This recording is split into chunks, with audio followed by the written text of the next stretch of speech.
अजित पवारांच्या अपघाताचं CCTV footage माहिती अधिकार अंतर्गत मागण्यात आलं होतं, मात्र ते फुटेज देण्यास नकार दिल्याची माहिती समोर येते।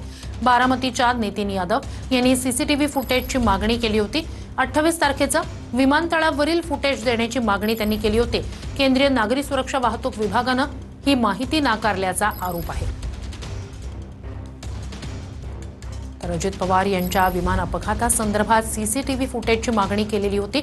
28 तारखेच्या विमानतळावरील सीसीटीव्ही फुटेजची मागणी करण्यात आलेली होती।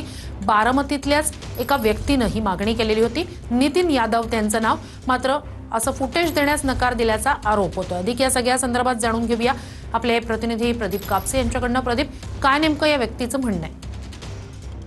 बारामतीच्या नितीन यादव यांनी केंद्रीय नागरी विमान वाहतूक मंत्रालयाकडे आयटीआय कायद्याअंतर्गत माहिती जी आहे ती मागवलेली होती। ती म्हणजे 28 तारखेला अजित पवार मुंबई विमानतळावरून निघालेले होते, तिथले सीसीटीव्ही फुटेज जे आहे ते देण्यात यावं। मात्र सीसीटीव्ही फुटेज देण्यासाठी नकार जो आहे तो विभागाने कळवल्याची माहिती जी आहे नितीन यादव यांनी दिलेली आहे।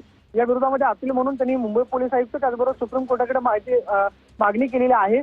अजित पवारांचं जे निवासस्थान होतं देवगिरी या ठिकाणाहून ते मुंबई विमानतळापर्यंत पोहोचले होते, त्या सगळ्या वेळेपर्यंतचं सीसीटीव्ही फुटेज जे आहे ते देण्यात यावं अशा पद्धतीची त्यांनी मागणी जी आहे ती केलेली आहे।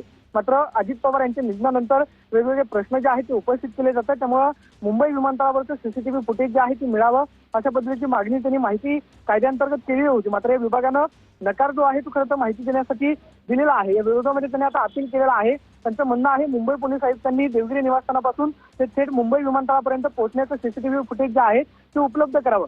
मुंबई विमानतळावर नक्कीच ही महत्त्वाची घडामोड आहे। तुर्तास धन्यवाद प्रदीप, तुम्ही दिलेल्या संपूर्ण माहितीसाठी।